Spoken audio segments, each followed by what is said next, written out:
ఎందుకు వీళ్ళకి ఎట్ట సరిపోతుంది? మన దగ్గర 500 కాదు, ఇప్పుడు 700 రూపాయలు అడుగుతున్నారు. వ్యవసాయ కూలీలు 700 అడుగుతున్నారు.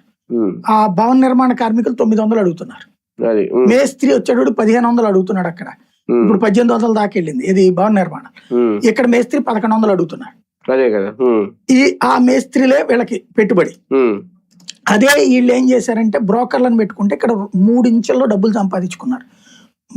ఈ కంపెనీ వాడు ఒక అవుట్ సోర్సింగ్ వాడు ఇక్కడ ఉన్న ఒకటి పట్టుకుంటే, వీడు బీహార్ వాడిని పట్టుకుంటే, బీహార్ వాడు ఆ లోకల్గా ఉన్న మేస్తులను పట్టుకుని వస్తున్నాడు. ఇప్పుడు నేను మొన్న అబ్జర్వ్ చేసి నేను మొన్న మాట్లాడిన తర్వాత నాకు అర్థమైంది ఏంటంటే, బీహార్లో ఇప్పుడు బీజేపీ గవర్నమెంట్ వచ్చాక, సమ్రాట్ చౌదరి గవర్నమెంట్ వచ్చాక విపరీతమైన ఫండింగ్ ఇస్తుంది కేంద్ర ప్రభుత్వం. రోడ్లు వేసేస్తున్నారు, అక్కడ ఇన్ఫ్రాస్ట్రక్చర్ చేస్తున్నారు, ఉపాధి హామీ పథకం కింద చేస్తున్నారు. దాంతో అక్కడ 350 రూపాయలు 410 రూపాయలు దాకా ఇస్తున్నారు.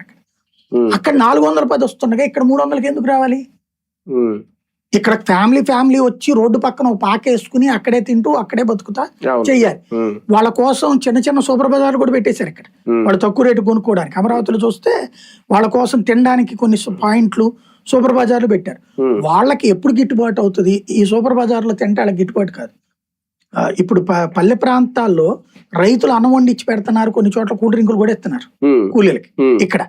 ఎందుకని? మనకి దొరకట్లేదు కాబట్టి.